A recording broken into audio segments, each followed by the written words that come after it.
Hello, it's Simon Zutshi here, and in this video I'm going to share with you the opportunities and the threats in the 2023 property investing market. This is actually video 1 in a series of 3 videos all about how you can successfully invest in the 2023 changing property market. Look, I've been investing in property since 1995, and by 2001 I was able to quit my full-time job at Cadbury's thanks to the income from my property. Then in 2003, although I'd done quite well in property, I realised that actually it was quite a lonely thing, and I realised that I could learn a lot more from other people. And I went online to see if there's some sort of group I could join, but there was nothing at the time. So back in 2003, I set up the very first networking anywhere in the UK for property investors, and I called it the Property Investors Network. Now hopefully you've heard of PIN, Property Investors Network. Now we've got 50 meetings around the country. And what that means is I'm able to tap in to local investors all around the UK and find out before anybody else what's happening in the property market. And some of that information I'm going to share with you today on this video. So please listen very carefully because other people do not have some of this information. And I started teaching people to invest in 2003, so over 2 decades ago. And in 2007, I wrote my book, which is Property Magic. And we released it in 2008, to 15 years ago, just at the start of the last property market crash. If you were investing back then, you'll remember that property prices came down 20 to 30%, depending on the area. Now, I don't think we're going to see as much of a crash in 2023. But to be honest, I don't know. Nobody knows. We all know the property market is starting to come down, but no one knows how far it's going to come down, how long it's going to take, or when it's going to start to recover. But this video, I want to go into detail about what's actually happening in the market and how you can make the most of the 2023 property market, as many of my clients did back in 2008. Because I was actively investing back in 2008, I was guiding my students through the very scary times that they were. And those people who took action and invested then are very, very happy with what they've done. And I think that 2023 is going to be one of those years that you either look back on in, say, 5 or 10 years, and you're really happy that you jumped into the market, knowing what to do, doing the right things, and acquired some fantastic property, or you'll look back with the pain of regret. The pain of regret of missing one of the best buying opportunities. And maybe it wasn't your fault, you just didn't know what to do. And frankly, half of the people out there who are teaching people like you how to invest, well, they've not been investing themselves for more than 10 years. And they've been teaching people less than that. So most of the people who are teaching have not got the personal experience of what it's like to invest when the market's starting to come down. And that's quite dangerous because what's worked for many investors for the last 12 years may not necessarily work moving forward. So it's time for change, and in this series of 3 videos, I want to share with you exactly what I believe is going to happen based on the experience of investing back in 2008. So listen carefully. I'm going to talk about interest rates. We're going to talk about taxation. We're going to talk about legislation and the effect that those 3 aspects have on supply and demand of property in the country, thus the effect on prices, and how it affects you and your property investing. So let's talk about interest rates first of all. And let's go back in history. So before the credit crunch in 2007, investors were used to paying interest rates of about 5.5%, 6%. That's how much a residential mortgage cost. And the market had been booming for many years. The financial crisis came, and then the market obviously crashed. Now, in about 2009, the Bank of England had been slowly bringing the interest rates down, such that 2009, the rate was as low as 0.5%. And it stayed like that pretty much for 12 years. So everyone who'd bought property prior to the credit crunch had mortgages that were variable mortgages based on the Bank of England base rate. Now, if the Bank of England base rate is very low and they're paying maybe an extra 1.5%, 2% above that, what it means is the majority of investors who were investing before that time have had very low interest rates, and so they've had really good cash flow from their properties for the last 10 or 12 years. And many of those people are on variable rates. Now, let's think about what happened in 2022. We saw interest rates starting to go up in February 22. And by April, I was advising my clients, people in our community, saying, look, if you've got variable rates that have been great for the last 10 years, maybe it's time to look at fixing some of those rates because we think interest rates are going to go up. And we expected rates to go up to about 6% because that's what they were prior to the last property crash. Now, if you've done any training with me, you'll realize 6% is the number we always use to make sure deals stack up. So if you've been training with me, and although the rates are higher right now, you should still be fine. And those investors who listened to me and fixed some of their mortgages for 3 or 5 years are very happy now. Now, if investors are on variable rate mortgages, it means they're going to be making a lot less cash flow than they did historically. And that's an important point that I want to come back to later. So, interest rates, if you've got fixed rates, is not a problem. If you're on a variable rate, it's a real concern. And some people I've been speaking to, what they're paying for their home mortgage and some of their investment properties has doubled, if not tripled, in terms of what they're paying. Now, the other problem with interest rates, because interest rates are very high at the moment, and also the banks use what's called a stress test for a buy-to-let property, or they use affordability checks for people buying their own homes. Because the rates are so high, it means lots of people who've made offers on properties that have been accepted, they're struggling to get the finance. And that's actually why many property deals fall through. You know, for many years, we've always said that 1 in 3 property sales actually fall through. That's the national statistic. I believe we're going to see more like 1 in 2 sales falling through. So 50% of sales where you've got a seller and a buyer agreeing, the transaction's not going to happen. So we're going to see more and more sales falling through, coming back onto the market. And although there is a willing demand, people want to buy properties, any new buyers are still going to have the problem of getting mortgages while we have this interest rate crisis. So bear that in mind because I'm going to talk about that later on in this video as well. So we've talked about the historic interest rates. We've talked about the affordability problem right now. Let's just come back to this cash flow issue. So as I said, if people have got fixed mortgages, they haven't got a problem. Many landlords have, for the last decade, had very, very low interest rates. They've been making great cash flow on their property. But imagine if interest rates are going up, that cash flow is being squeezed. And so you're going to get some landlords who maybe have got single let properties, which have made money for the last 10 or 12 years, suddenly they're not making any money at all. And those landlords are going to be wondering, okay, what on earth can I do here? Now, something like 82% of landlords in the UK just have single let properties. Some of those might just have one property, some have a whole portfolio, but most people have single lets. So anyone who's got a single let property and the interest rates have gone up, they're going to have a bit of an issue right now. They might want to be getting rid of some of those properties. Then you've got to think about the other situation, whereas, you know, if you have a more profitable property strategy, you're doing something like a house of multiple occupation, where you're renting out individual rooms in a property, or you're doing something like short-term rentals, serviced accommodation, furnished holiday lets, where you're renting out property for a very short term, where people are not permanent residents. In both of those strategies, which, by the way, I think are great for this recession we're in right now, HMOs and short-term rentals are really good, you're getting much higher cash flow. So actually, the increasing interest rate is not so much a problem. Yes, it's going to cut into your profit, but you're still going to make a good profit from those properties. And also, even though we've had increasing energy costs, because you make so much profit when done correctly from HMOs and serviced accommodation, you still make cash flow from those. But it's those landlords who have got single lets and they've got high interest rates and maybe they can't remortgage right now. Those landlords are people who are going to want to sell, particularly when you look at the changes in legislation and taxation. So let's talk about tax first of all. So back in April 2017, the government introduced something called Section 24. This was a change to the way that we as property investors are taxed. Now, it always used to be the way that if you own property in your own name, which was the most tax efficient way of doing it.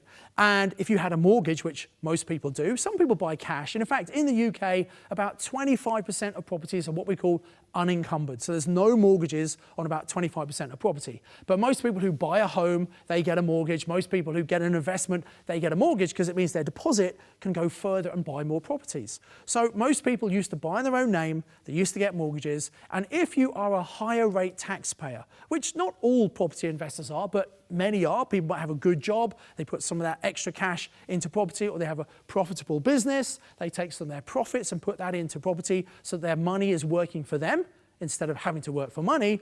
So often a lot of people who've got property are higher rate taxpayers, and Section 24 affects those people. So just to summarize, if you have property in your own name, if you have a mortgage on the property and you're a higher rate taxpayer, what it means is Section 24 means you're going to pay more tax on the money you make on your property.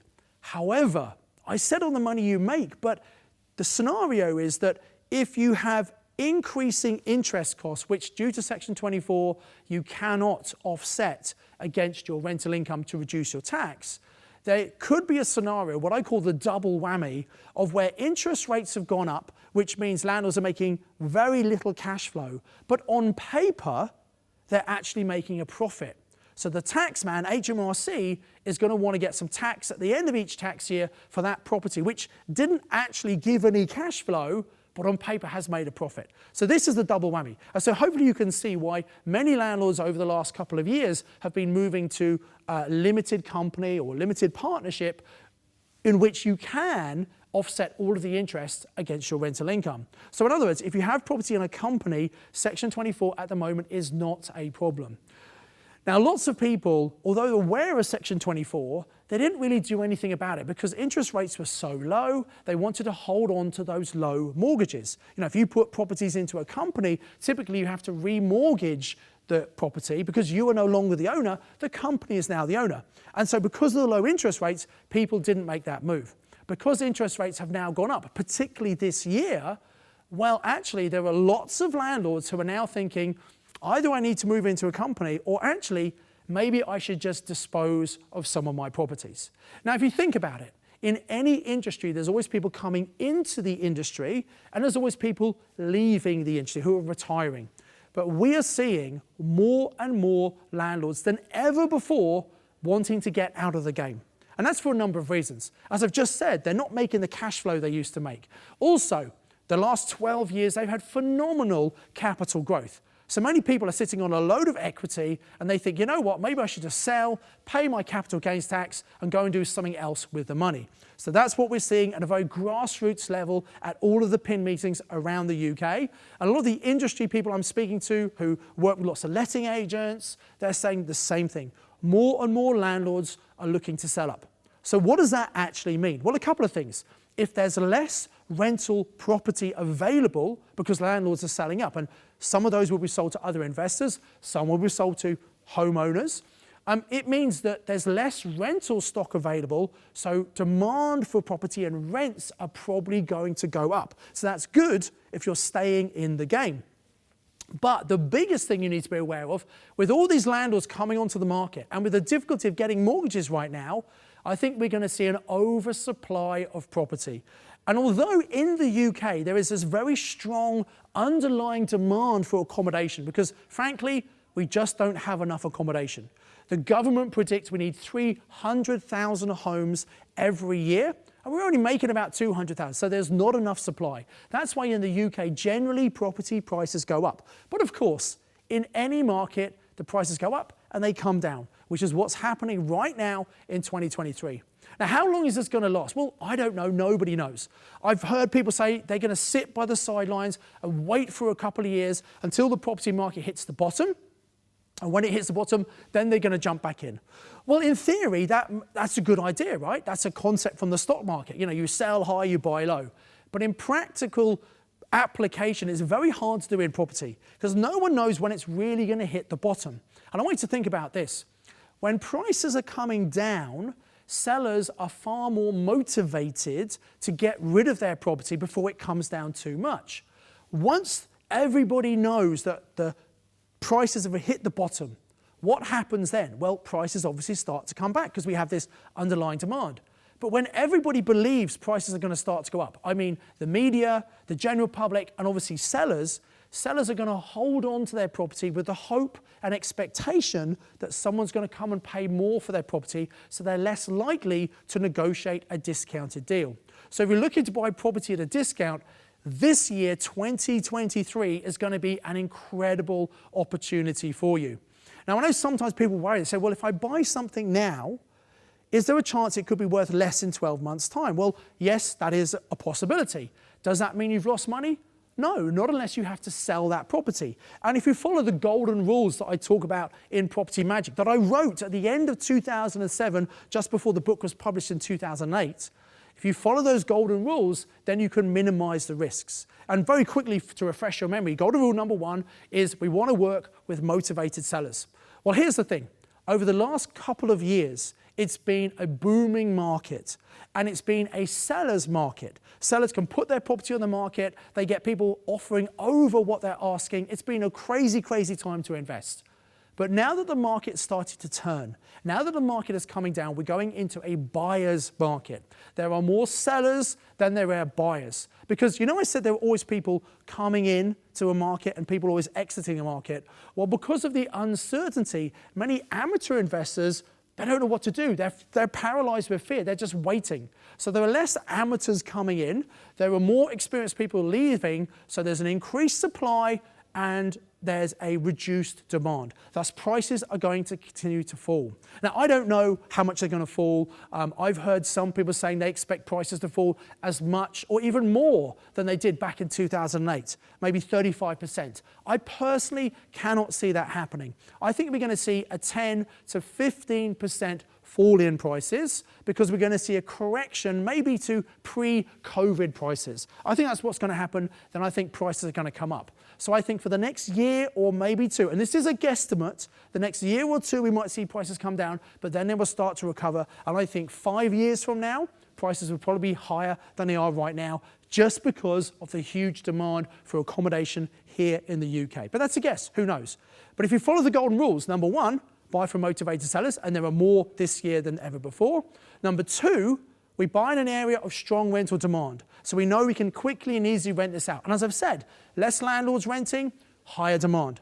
Number 3, we only ever buy something that makes positive cash flow. At the end of the month, after paying the mortgage, the insurance, the bills, the management fees, because hopefully someone else looks after your properties for you, there must be profit left over. If there's no profit, in my view, that is not a good deal. Rule number 4 is we buy for long term. And rule number 5, we always have a little bit of cash buffer just to make sure we can cover any unexpected expenses that are not covered by the insurance. That means we can quickly get the property repaired, get it ready, rent it out again to get income coming in. So if you focus on golden rule number 2, buy in an area of strong rental demand. Number 3, make sure you've got positive cash flow. And number 4, you're holding long term. It doesn't matter what happens short term to the property prices. You can buy today, as long as there's a good deal today. It doesn't matter if it's worth slightly less in 12 months because we believe the market's going to come back and you're going to hold on to that property. So if you know what you're doing, and that's the key, you've got to know what you're doing, 2023 is going to be a great time to buy. However, there is a way of protecting yourself against the downside and also profiting from the upside. Instead of actually buying properties, what you could do, there are strategies you could use such as purchase options, purchase lease options, PLOs, where you control a property, you gain cash flow from that property, and you benefit from potential capital growth. So what this means is you enter into a contract with the owner and you take on that property, you take away the hassle. And maybe it's someone who's got a single let property and they're not making any cash flow anymore, but you know what? They don't want the hassle anymore. They don't want the rental management costs. You could take that property on, save their money. You could repurpose it as an HMO or a short-term rental, serviced accommodation, which means you can make a really good cash flow on the property and potentially benefit from the capital growth. Now, there might not be much in the next year or 2, but then when the market recovers, you're locking in a price now. So this is an incredibly powerful strategy. It's one that not many people really understand. Many people have heard about lease option. If I'm speaking in a room of investors, I say, who's heard about lease options? And half the people put their hands up. Then when I say who's actually done a lease option, most of the hands come down, apart from maybe a few of my students who are in the audience. So in video number 2, I'm going to explain what I believe is probably the best strategy for 2023, and it involves lease options, which can be used in conjunction with any strategy. So if you want to learn about that, you can learn about that in video number 2. The final thing I want to talk about, so we've talked about interest rates, we've talked about taxation and Section 24. The final thing is legislation. So the government is always interfering and coming and legislating, and I believe there's going to be, there's very strict regulation about HMOs. I believe serviced accommodation and short-term rentals is also going to get legislation in England. It's got legislation in Scotland right now, so that's going to come through in England. And the thing that's really big in England is the proposal that by 2025, if you're renting a property out, you need to make sure the EPC, the Energy Performance Certificates, show that you have a C rating or above for your property. Now, most landlords have properties at a C or a D or even an E rating. So that means landlords are going to have to spend money on those properties to bring them up to scratch. Now, some properties, there are some very simple things you can do to get up to a C level. Many properties, like Victorian properties, it's really hard to get them to that C level. And this is just one more reason why many landlords might think, you know what, maybe I should sell my property rather than spending more money and just cash in on my property right now. So again, another reason why there's more property coming onto the market, less buyers, and that's why we're going to see property prices come down. It's not something to be just scared about, but you need to be prepared and ready to know what you need to do. So in the next video, video number 2, I'm going to show you exactly what are the best strategies for 2023, how you can use them, and how you can also control property with options, which means no big deposits, no need for mortgages, which means you can very quickly acquire property for these landlords who want to get rid of them. There are lots of landlords with fixed interest rates, so interest rates is not the problem, but they're just tired, they're fed up, they want to get out, and you can provide them with a really good solution. The other thing I want to mention very quickly, make sure you like this video. If you've not subscribed to this YouTube channel, subscribe, click the bell icon to make sure you get notified whenever these new videos come out. You know, most people who are on YouTube teaching about property, they just don't have the personal investing experience of what it's all about to invest in a falling market. They've not personally done it. They may not be the best people to give you advice. But on this YouTube channel, over the next year, I'm going to give you strategies and information that's really going to help you. Now, if you want to get video 2 and video number 3 in the series, all you have to do is come and register for those. This first video is available to everyone, but I want to give video 2 and 3 to people who I know are serious and going to take action on the valuable information I'm sharing. So click on the link below and you're going to get access not only to video 2 and 3, you can also get a replay of this one, but also I'm going to invite you to come and join me on a live online masterclass where I'm going to talk about exactly what you need to be doing in 2023, and you'll be able to ask me questions live on the training there. So click on the link below, come and register to get access to video 2 and 3 in this 3-part series, and also get the invite to come and join me on the live training to help you make this year your year. As ever, invest with knowledge, invest with skill. I do hope you got massive value from watching this YouTube video. I'd encourage you to click on the link below to come and do the online training with me. And I've got another video lined up for you, which I think is also going to be really useful that you should watch once you've registered for the online training with me. So invest with knowledge, invest with skill. I'll see you very soon.